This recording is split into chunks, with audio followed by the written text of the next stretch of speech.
بسم اللہ الرحمن الرحیم الحمد للہ رب العالمین والصلاة والسلام علی سید الانبیاء والمرسلین وعلی آلہ وصحبہ اجمعین اما بعد اعوذ باللہ من الشیطان الرجیم بسم اللہ الرحمن الرحیم شہر رمضان الذی انزل فیہ القرآن هدى للناس وبينات من الهدى والفرقان فمن شهد منكم الشهر فليصمه وقال تعالى في موضع آخر يا أيها الذين آمنوا كتب عليكم الصيام كما كتب على الذين من قبلكم لعلكم تتقون وقال رسول الله صلى الله عليه وسلم من أفطر يوما من رمضان من غیر رخصت ولا مرض لم یقضیہ صوم الدہر وإن صامہ، رواہ الترمذی۔ محترم ناظرین کرام و سامعین اعظام، آج کی اس محفل میں میرا موضوع ہوگا روزہ اسلام کا اساسی رکن اور اس کے ترک کرنے کا وبال۔ سب سے پہلے میں یہ بات آپ کی خدمت میں پیش کرنا چاہوں گا کہ روزہ اسلام کا اساسی اور بنیادی رکن ہے جو ہر بالغ مرد و عورت پر فرض ہے۔ اللہ تبارک و تعالیٰ نے قرآن مجید کے اندر ارشاد فرمایا، شہر رمضان الذی انزل فیہ القرآن ھدی للناس وبینات من الھدی والفرقان فمن شہد منکم الشہر فلیصمہ، کہ یہ رمضان کا مہینہ مبارک مہینہ ہے جس میں قرآن کا نزول ہوا، جو حق و باطل کے درمیان فرق کرنے والی کتاب ہے اور راہ راست پر لانے والی کتاب ہے۔ جو رمضان کا مہینہ پائے وہ روزہ رکھے۔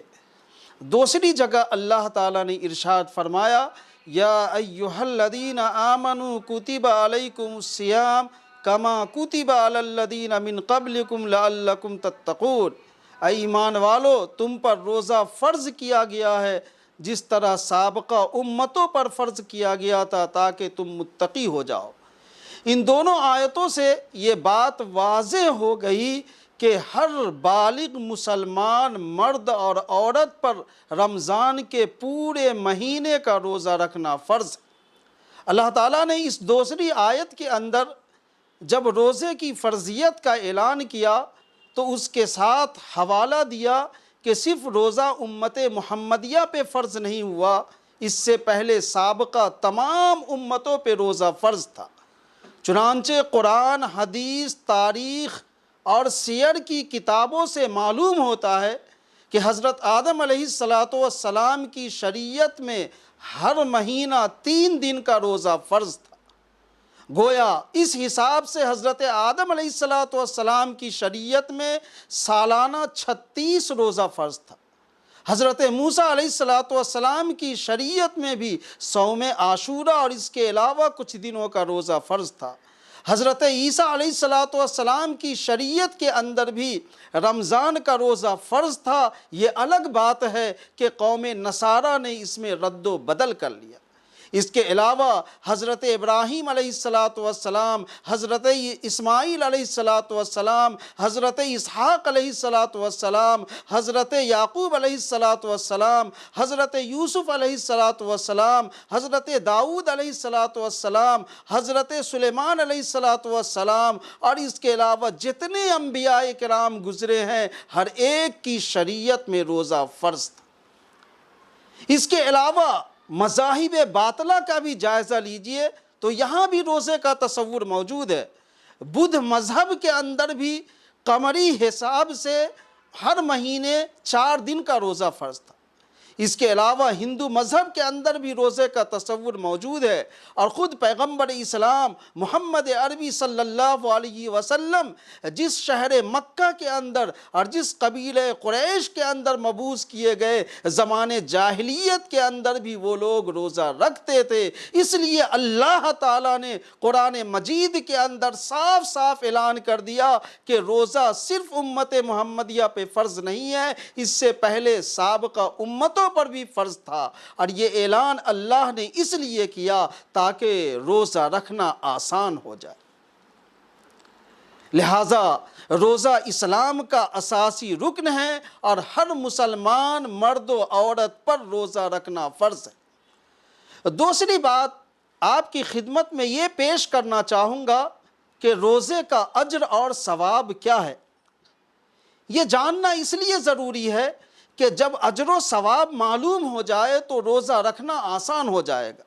چنانچہ دنیا کی مثال ہمارے سامنے ہے، ایک مزدور کی مزدوری متعین کر دی جاتی ہے، اور وہ مزدور اس مزدوری پہ خوش بھی ہوتا ہے، تو اس کے لیے کام کرنا آسان ہو جاتا ہے، چاہے وہ کام کتنا ہی مشکل کیوں نہ ہو۔ لہٰذا اگر مسلمان روزے کے اجر اور ثواب کو اپنے ذہن و دماغ میں بیٹھا لے تو انشاءاللہ روزہ رکھنا ہر مسلمان کے لیے آسان ہو جائے گا، چاہے وہ روزہ گرمی کا روزہ ہو یا سردی کا روزہ ہو، جوانی کا روزہ ہو یا بڑھاپے کا روزہ ہو، صحت کا روزہ ہو یا مرض کا روزہ ہو۔ لہٰذا روزے کے اجر اور ثواب کے سلسلے میں متعدد احادیث کتب احادیث کے اندر موجود ہے۔ اس میں سے ایک روایت آپ کی خدمت میں پیش کرتا ہوں۔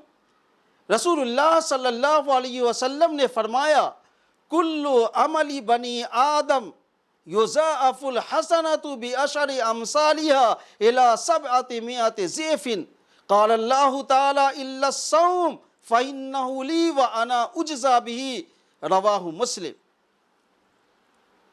اس حدیث کے اندر رسول اللہ صلی اللہ علیہ وسلم نے فرمایا کہ اللہ تعالیٰ انسان کے ہر نیک عمل کا ثواب 10 سے لے کر 700 گنا تک دیتے ہیں۔ گویا کہ یہ اللہ کا قانون ہے، اللہ کا ضابطہ ہے کہ ہر عمل کا ثواب 10 سے لے کر 700 گنا تک مل سکتا ہے۔ نماز ایک عبادت ہے، حج ایک عبادت ہے، صدقہ اور خیرات ایک عبادت ہے۔ اگر آپ نماز پڑھیں یا حج کریں یا زکوٰۃ دیں تو اس کا ثواب 10 سے لے کر 700 گنا تک ملے گا۔ لیکن روزے کا معاملہ ان سے بالکل جدا ہے۔ اللہ تعالیٰ اس حدیث قدسی میں فرماتے ہیں کہ اِلَّا الصَّوْمَ فَإِنَّهُ لِي وَأَنَا أُجْزَىٰ بِهِ، سوائے روزہ کے یہ روزہ میرے لیے ہے اور میں خود اس کا بدلہ ہوں۔ عام طور سے میں اس حدیث کو سمجھانے کے لیے ایک واقعہ سناتا ہوں، وہ آپ کی خدمت میں پیش کرتا ہوں تاکہ اس حدیث کا مفہوم صحیح طور پہ آپ سمجھ سکیں۔ ہندوستان کا ایک بادشاہ محمود غزنوی گزرا، یہ بہت اللہ والا بادشاہ تھا۔ یہ کبھی بھی رسول اللہ صلی اللہ علیہ وسلم کا نام بغیر وضو کے نہیں لیتا تھا۔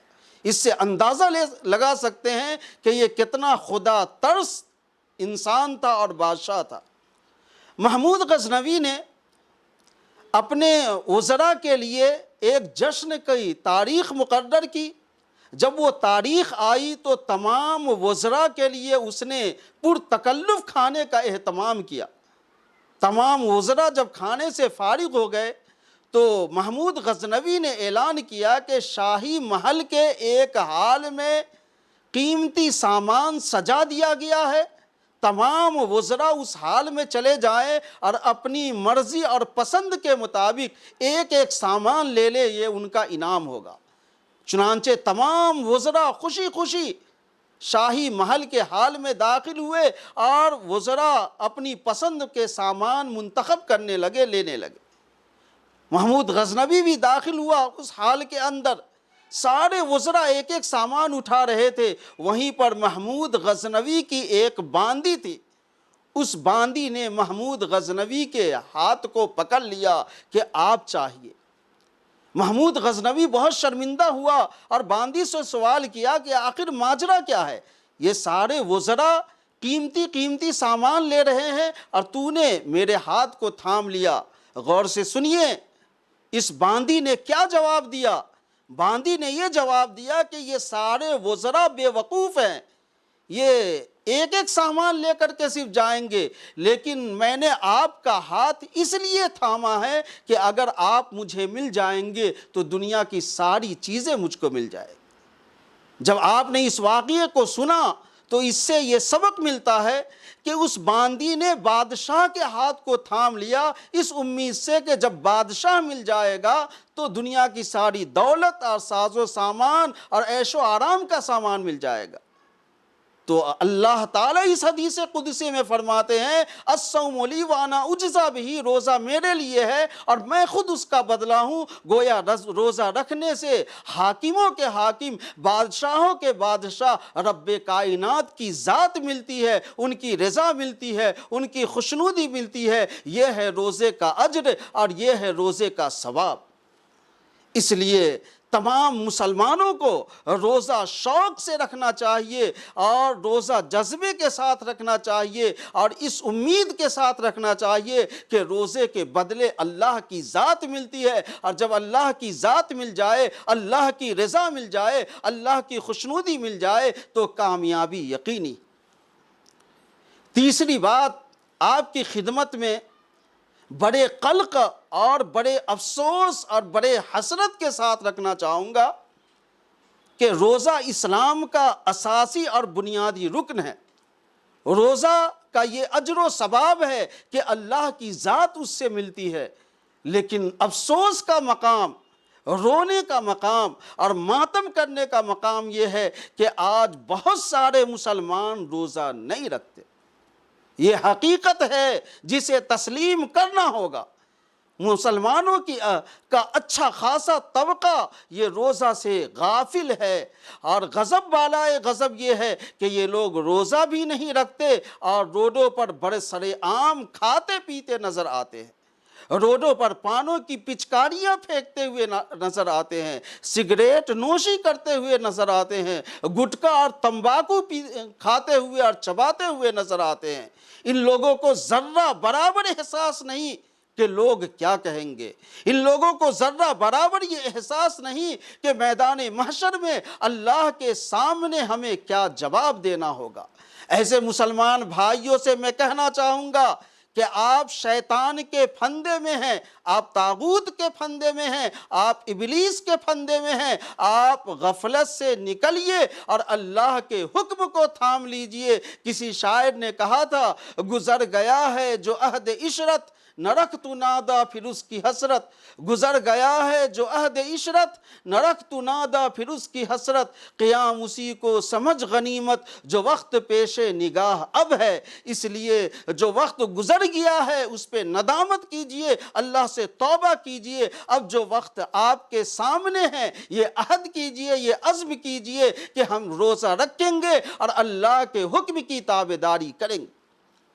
جو لوگ روزہ نہیں رکھتے، جو لوگ روزہ توڑتے ہیں، وہ اس ماہ مقدس کی بے حرمتی کرتے ہیں، اللہ کے حکم کی نافرمانی کرتے ہیں۔ ایسے لوگوں کے لیے احادیث کے اندر سخت وعید آتی ہے جس کو سناتے ہوئے میرا روح اور میرا جسم کانپتا ہے۔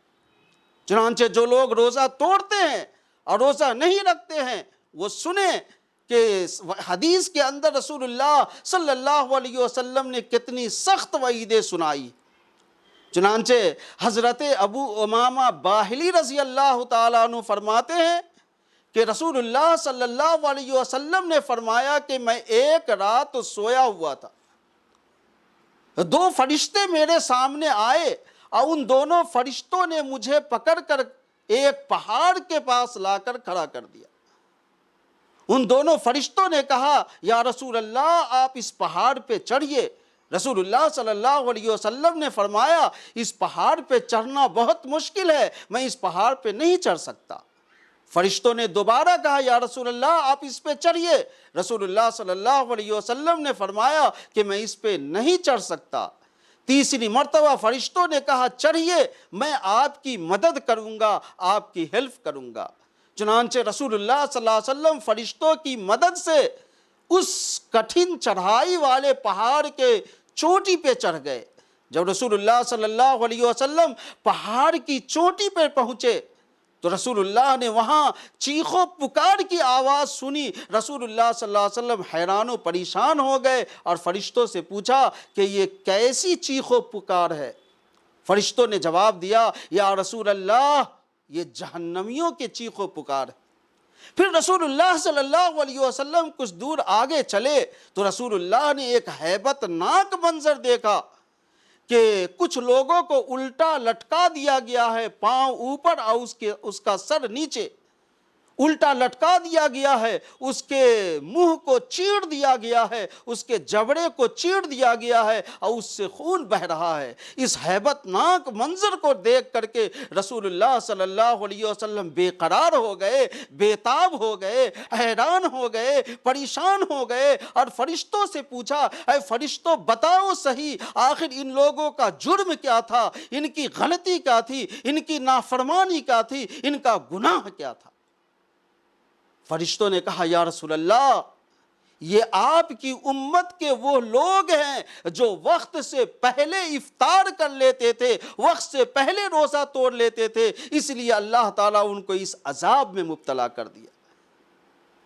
سامعین کرام اور ناظرین کرام، ذرا غور کرے، یہ ان روزہ داروں کا انجام ہے جو وقت سے پہلے روزہ اور افطار کر لیتے ہیں۔ تو آپ اندازہ لگائیے، جو سرے سے روزہ ہی نہیں رکھتا ہے، جو سرے سے روزہ رکھنے کا اہتمام ہی نہیں کرتا ہے، ان کا عذاب کیسا ہوگا اور ان کی سزا کیسی ہوگی اور ان کی تکلیف کیسی ہوگی۔ اس لیے حاشا للہ، میں آپ سے عرض کرنا چاہتا ہوں کہ رمضان کے مہینے کا احترام کیجئے، اللہ کے حکم کا احترام کیجئے اور روزہ رکھیے، روزہ ترک کرنے اور روزہ توڑنے سے اپنے آپ کو بچائیے۔ ایک دوسری روایت آپ کی خدمت میں پیش کرنا چاہوں گا۔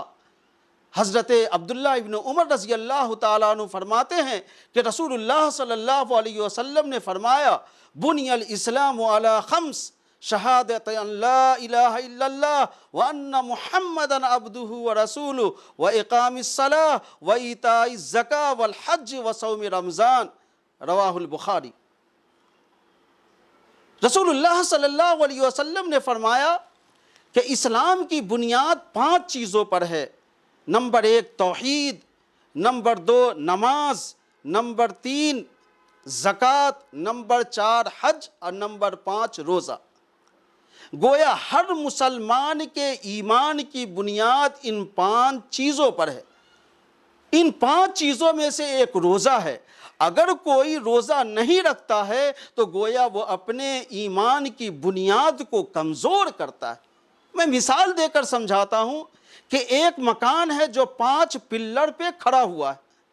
اگر اس کا ایک پلر نکال دیا جائے، ایک ستون نکال دیا جائے، تو وہ عمارت اگر اس وقت نہ گرے تو وہ کبھی بھی اس کے گرنے کا اندیشہ اور خطرہ ہے۔ جب آپ نے اس مثال کو سمجھ لیا تو آپ غور کیجئے کہ ہر مسلمان کے ایمان کی بنیاد ان 5 چیزوں پر ہے، توحید، نماز، زکوٰۃ، حج اور روزہ پر ہے۔ اب اگر کوئی مسلمان روزہ نہیں رکھتا ہے تو وہ اپنے ایمان کو کمزور کر رہا ہے اور اس کا ایمان ضائع ہونے کا اندیشہ ہے، اس لیے کہ ایمان کی بنیاد روزے پہ ہے، ایمان کی اساس روزے پر ہے۔ اس لیے اتنے خطرے کی بات ہے اور خطرے کی گھنٹی ہے کہ روزہ نہ رکھنے سے ایمان ضائع ہونے کا اندیشہ ہے۔ اور یاد رکھیے، اس دنیا میں آنے کے بعد جو ہمیں اور آپ کو سب سے بڑی دولت ملی ہے وہ ایمان کی دولت ہے، اسلام کی دولت ہے، قرآن کی دولت ہے، شریعت کی دولت ہے، دین کی دولت ہے۔ روزہ نہ رکھنے والے غفلت سے نکلے، روزہ نہ رکھنے سے ایمان خطرے میں پڑ سکتا ہے۔ تیسری حدیث جو رسول اللہ صلی اللہ علیہ وسلم نے بیان فرمائی، رسول اللہ صلی اللہ علیہ وسلم نے فرمایا، من افطر یوما من رمضان من غیر رخصت ولا مرض لم یقضیہ صوم الدہر وان صامہ، رواہ الترمذی۔ رسول اللہ صلی اللہ علیہ وسلم نے فرمایا کہ جو رمضان کا ایک دن بھی روزہ چھوڑ دے بغیر شرعی اجازت کے، نہ وہ بیمار ہے، نہ وہ سفر پہ ہے، نہ وہ کسی اور عارضے میں مبتلا ہے، بغیر کسی شرعی عذر کے اگر وہ روزہ توڑ دیتا ہے تو وہ اگر زندگی بھر روزہ رکھے تو بھی رمضان کے روزے کی تلافی نہیں ہو سکتی۔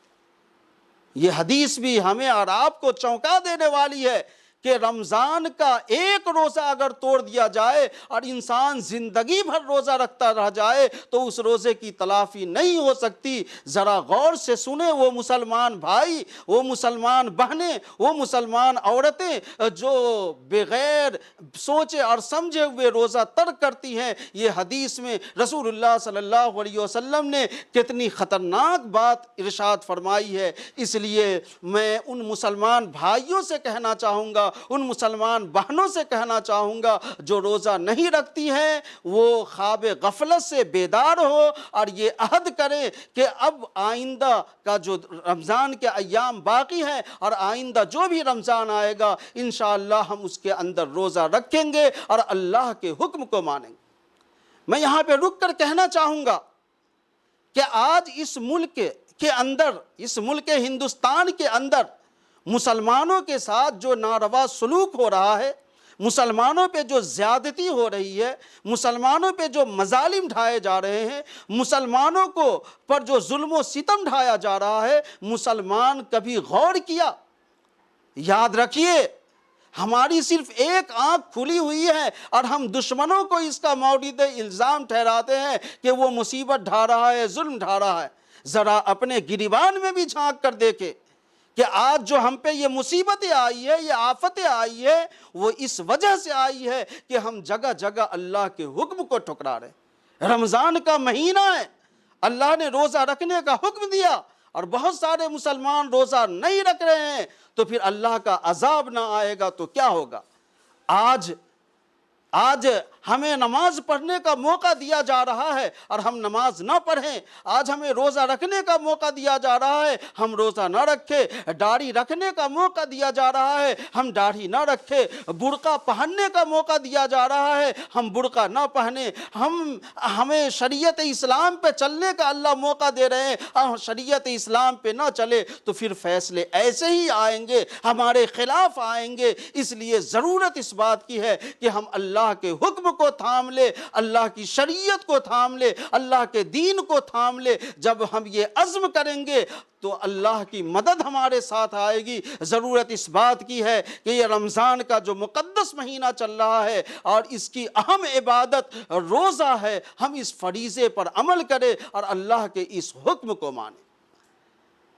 میں اس موقع پر ایک اور بات آپ کی خدمت میں یہ پیش کرنا چاہوں گا کہ روزہ توڑنے کا کفارہ کیا ہے۔ اس سے بھی اندازہ ہوتا ہے کہ روزہ توڑنا کتنی بری بات ہے۔ قرآن مجید میں روزے کا کفارہ یہ بیان کیا گیا کہ اگر کوئی مسلمان رمضان کے اندر روزہ رکھا ہو اور جان بوجھ کر کے روزہ توڑ دے تو اس کے اوپر ایک غلام کو آزاد کرنا ہے۔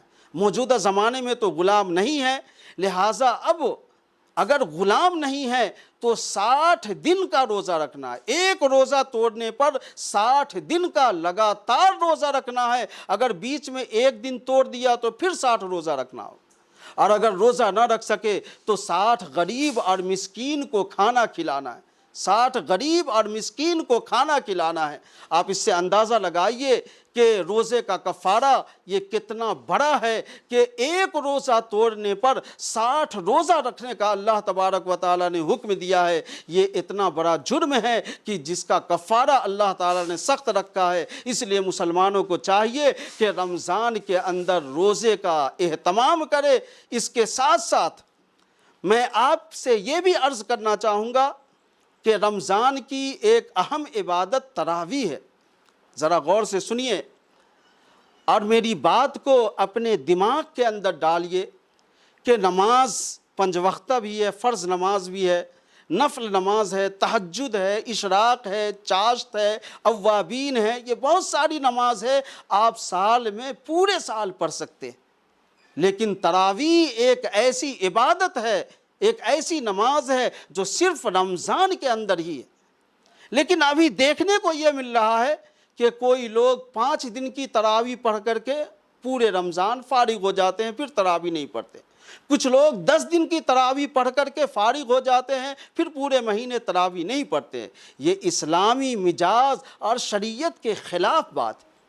اللہ کے رسول صلی اللہ علیہ وسلم نے فرمایا، من قام رمضان ایمانا و احتسابا غفر له ما تقدم من ذنبہ، کہ جو رمضان میں قیام کرے گا اللہ اس کے پچھلے گناہ کو معاف فرما دے گا۔ غور کیجئے، اللہ نے کے رسول نے رمضان کا لفظ استعمال کیا ہے، 5 دن کا اور 10 دن کا لفظ استعمال نہیں کیا ہے۔ اس لیے پورے رمضان تراویح کا اہتمام کرنا سنت ہے، جو آج ہم سے چھوٹ رہی ہے اور ہم اس کو چھوڑ دے رہے ہیں۔ تراویح کا اجر کیا ہے؟ رسول اللہ صلی اللہ علیہ وسلم نے فرمایا، الصیام والقرآن یشفیان للعبد، یقول الصیام اے ربی انی منعتہ الطعام والشہوات بالنہار فشفینی فیہ، ویقول القرآن منعتہ النوم باللیل فشفینی فیہ فیشفعان۔ رسول اللہ صلی اللہ علیہ وسلم فرماتے ہیں کہ کل قیامت کے دن قرآن اور روزہ اللہ سے سفارش کرے گا۔ روزہ کہے گا، اے اللہ میں نے تیرے اس بندے کو دن میں کھانے سے اور بیوی سے ملنے سے روک دیا تھا، اے پروردگار عالم میری سفارش کو قبول فرما۔ اور قرآن کہے گا، اے اللہ یہ تیرا بندہ دن بھر تھکا ہوا تھا، میں نے رات میں اس کو نیند سے میں نے روکے رکھا، اے اس نے نیند قربان کر کے قرآن کو سنا، اے اللہ سفارش میری قبول فرما۔ رسول اللہ فرماتے ہیں فیشفعان، ان دونوں کی سفارش قبول کی جائے گی۔ میرے دوستو، میرے بھائیوں اور معزز سامعین اور ناظرین، غور کیجئے، قرآن کو اللہ تعالیٰ قیامت کے دن زبان دے دے گا، روزے کو اللہ تعالیٰ زبان دے دے گا، اس پر ہمیں ایمان رکھنا ہوگا، کیونکہ اللہ کے بس میں ہر چیز۔ آگ کا کام جلانا ہے، لیکن حضرت ابراہیم علیہ السلام کو دہکتی آگ میں جلایا گیا لیکن وہ جل نہ پائے، اللہ تعالیٰ نے آگ کو ٹھنڈی بنا دیا۔ تو اللہ کے بس میں ہر چیز ہے۔ اس حدیث کے اندر رسول اللہ صلی اللہ علیہ وسلم فرمانے ہیں کہ قیامت کے دن اللہ تعالیٰ روزے کو بھی اور اللہ تعالیٰ قرآن کو بھی زبان دیں گے، اور یہ دونوں روزہ دار کے لیے اور قرآن کو سننے والے کے لیے سفارش کریں گے۔ اللہ تعالیٰ ان کی سفارش کو قبول فرمائے گا اور اللہ تعالیٰ اسے جنت الاٹ کرے گا۔ اس لیے میں تمام مسلمانوں سے کہنا چاہوں گا کہ یہ تراویح جو 5 دن اور 10 دن سن کر کے فارغ ہو جا رہے ہیں، یہ شریعت کے منشا اور شریعت کے منہج کے خلاف ہے۔ اس لیے پورے مہینہ تراویح سننا سنت ہے، اس کا اہتمام ہونا چاہیے۔ اور آخری بات آپ کی خدمت میں کہہ کے میں اپنی بات بند کروں گا کہ اللہ تبارک و تعالیٰ نے مسلمانوں پر روزہ فرض کیا، نماز فرض کیا، حج فرض کیا، زکوٰۃ فرض کیا، بچوں کے ساتھ حسن برتاؤ، والدین کے ساتھ حسن برتاؤ اور دیگر شریعت کے احکام اللہ تعالیٰ نے دیے ہیں۔ یہ سارے احکام کا مقصد یہ ہے کہ اللہ راضی ہو جائے اور اللہ تعالیٰ جنت عطا فرمائے۔ چنانچہ ہمیں اس دنیا میں ان تمام احکام پر عمل کر کے ہمیں جنت حاصل کرنی ہے۔ ایک واقعہ سنا کر اپنی بات ختم کرتا ہوں۔ 3 نوجوان ہندوستان سے ایک ملک سفر کرنے کے لیے گیا، اس کو 75 منزل پہ اس کو روم ملا۔ اس ہوٹل کا قانون یہ تھا کہ 10 بجے رات تک لفٹ چلے گی، 10 بجے کے بعد جب آؤ گے تو لفٹ کام نہیں کرے گی۔ وہ تینوں بچے پہلے دن تفریح کر کے 10 بجے آ گئے اور لفٹ سے چلے گئے۔ دوسرے دن آنے میں تاخیر ہو گئی، 12 بج گئے، اب لفٹ بند۔ اب تینوں نوجوان پریشان کہ آخر 75 منزل تک کیسے جایا جائے۔ تینوں پریشان تھے، تینوں نے مشورہ کیا اگر ایسے ہی سیڑھیاں چڑھیں گے تو تھک جائیں گے۔ تینوں نے مشورہ کیا کہ کچھ گفتگو کرتے ہوئے جائیں گے۔ پہلا دوست نے کہا میں 25 منزل تک لطیفہ سناتے لے جاؤں گا۔ کہا ٹھیک ہے۔ اب وہ پہلا نوجوان 25 منزل تک لطیفہ سناتے ہوئے ہنساتے ہوئے لے گیا۔ اب 25 سے 50 تک دوسرے دوست نے کہا کہ میں زندگی کا سچا قصہ سناتے ہوئے لے جاؤں گا۔ کہا ٹھیک ہے۔ 50 منزل تک سچے قصے سنتے ہوئے چلے گئے۔ اب 50 سے 75 تک تیسرے دوست نے کہا کہ میں زندگی کا غم بھرا واقعہ سناتے ہوئے لے جاؤں گا۔ کہا ٹھیک ہے۔ چنانچہ وہ 50 سے 75 تک غم بھرا واقعہ سناتے ہوئے لے گیا. جب 75 منزل پہ پہنچ گیا اور اپنے روم کے پاس پہنچا تو اس تیسرے دوست نے کہا کہ میرے زندگی کا سب سے غم بھرا واقعہ یہ ہے کہ میں چابی نیچے ہی بھول کر آ گیا. میرے دوستو غور کیجئے، آج یہی حال ہے. 25 سال تک پڑھنے لکھنے کھیلنے کودنے کی عمر ہوتی ہے. 25 سے 50 تک شادی بچوں کی پرورش گھر بنانے کی عمر ہوتی ہے. 50 کے بعد بی پی شوگر، پھر یہ ہاسپیٹل وہ ہاسپیٹل، اور 75 ہوتے ہوتے تک ہم قبر میں پہنچ جاتے ہیں اور اللہ کی رضا دنیا میں چھوڑ کر چلے جاتے ہیں. اس لیے ہمیں دنیا کے اندر اللہ کو راضی کرنا ہے اور اللہ کو راضی کر کے ہمیں جنت کی چابی لے کر جانا ہے. اللہ تعالیٰ نے 30ویں پارے کے اندر یہی فرمایا، یا ایتھا النفس المطمئنہ ارجعی الی ربک راضیۃ مرضیہ فادخلی فی عبادی وادخلی جنتی، کہ اے میرے وہ بندے جو مطمئن نفس لے کر آئے ہو، جس سے اللہ راضی ہے، میرے بندوں کے ساتھ جنت میں داخل ہو جائے. اللہ تعالیٰ سے دعا ہے کہ اللہ تعالیٰ ہم سب کو رمضان کی قدر کرنے کی توفیق عطا فرمائے. روزے کے اہتمام اور تراویح کے اہتمام، صدقات و خیرات، زکوٰۃ کے اور تلاوت قرآن کے اہتمام کی توفیق عطا فرمائے. اللہ تعالیٰ امت مسلمہ پر امن کی زندگی کو طاری فرمائے اور سارے عالم اسلام کو امن کی زندگی نصیب فرمائے. وآخر الدعوانا ان الحمد للہ رب العالمین.